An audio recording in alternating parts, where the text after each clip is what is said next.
sapatos. Hindi pwede. Nagyaya si na Carol eh. Eh, di okay. Di sabay-sabay na lang tayo. Sa bahay kami pupunta eh. Baka nga hinihintay na ako eh. Sige.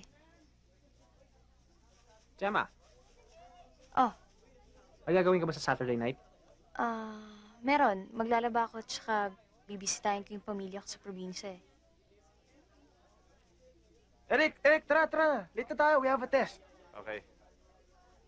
I wanna invite you sana to a party eh. Sorry ah. Next time na lang. Kailan ka mo? Sabado. Sabado. Kita tayo.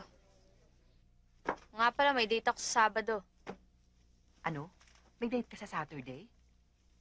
Sino? Si Bon. Si Bon? Si Bon yung gwapo na matangkad na magandang katawan na medyo moreno na kumaglakad di parang si Rovin Padilla? Kilala mo? Hindi.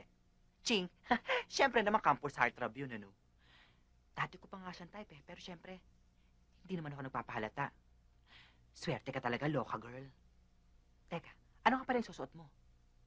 Ay, tamang-tama may binili kong bagong damit. Liga, pakita ko sa'yo. Bagong damit? Ponsi, ito oh. Bagay, di ba? Yan ang susuot mo? Oo, tail na yan eh. Darling, parang pupunta sa sabungan nito, hindi party.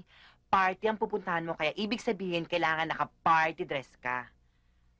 Di naman ako sanay sa ganun eh. Pwes, masanay ka. Ponsi, wala akong ganung damit. Anong wala? Di ba nag-shopping kayo ni Vivian noon? Ilabas mo ni mga ipinamili mo, taayusan kita. Leave it to me at pagagandahin kita. Ganda-ganda. Si Gemma? Oh, Bon! O Eric, pare! Pare! Oh. Anong ginagawa mo dito? May date kami ni Gemma eh. Ano? Hindi niya nasabi sa'yo? I invited her to a party. You invited Gemma to a party? Bakit? Gulat na gulat ka. Wala. Sa dinami-dami ng babae sa eskwela, si Gemma pang na-invite mo. Why not? Eh, magde-date ka lang kasi mas lalaki pa sa'yo kung pumorma.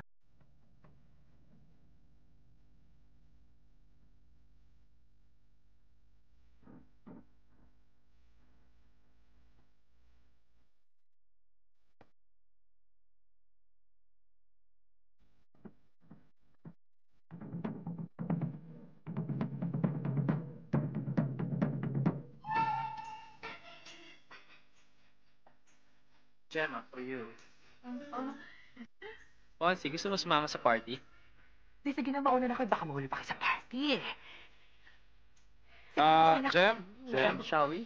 Halika na, Bon. Bye, Ponsi. Bye, Ponsi. Bye. Woo!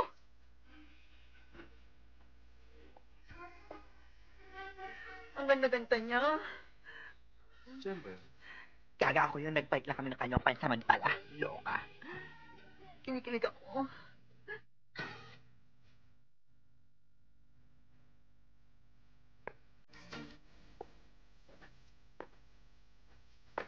Oh, ano ginagawa mo rito? Naiilang kasi ako sa loob eh. Hindi naman ako sanay sa ganitong parties. Here, take this. Para ma-relax ka. Sabagay, maganda dito. Solo tayo. Ba't di pa binubuksan yung fountain? Mamaya pa yata eh. Sana sinama natin si Eric, no? Depressed kasi yun eh. Kaya mo, next time. Ang presko ng hangin dito, no? Mas presko ang hangin sa amin sa probinsya. Alam mo, ang tubig doon napakalinis. Kaya nga lagi kami naliligo ni Eric sa ilog eh. Ang daming stars, no? Ang romantic. Yan? Marami na yan para sa'yo. Sa probinsya namin, yung buong langit, punong-puno ng stars. Alam mo sa terrace ni Eric, meron ng telescope. Lahat yan sinisilip namin. May sinabi nga siya sa akin eh. Sabi niya sa akin, kahit hindi mo daw silipin sa telescope ng Venus, makikita mo yan. May gusto ka ba kay Eric? Ha? Wala ka kasing mukhang bibig kundi si Eric eh. May gusto ka ba sa kanya? Wala. Kababata ko si Eric eh. Kaya baka nga may gusto ko kay Eric. Oops! Binuksan na nila ang fountain.